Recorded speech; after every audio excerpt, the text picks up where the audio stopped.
Here's traditionally why I do not like a bonus annuity. If you're an agent or you're a client that's looking into getting an annuity, some annuity companies can entice you by giving you a bonus on your money. So if you put in $100,000 and say, hey, you get a free 10% bonus. So we're gonna give you 10,000 bucks out of the gate. So your 100K is actually growing off of 110,000 bucks.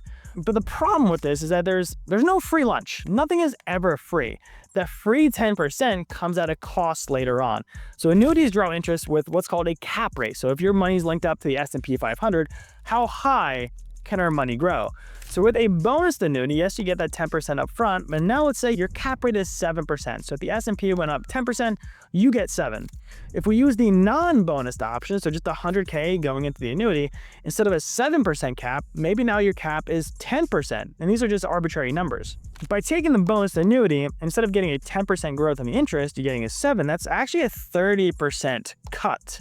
So you can imagine after 3, 4, 5, 6 years, if there's positive growth, that bonus money actually ended up costing you a ton of money.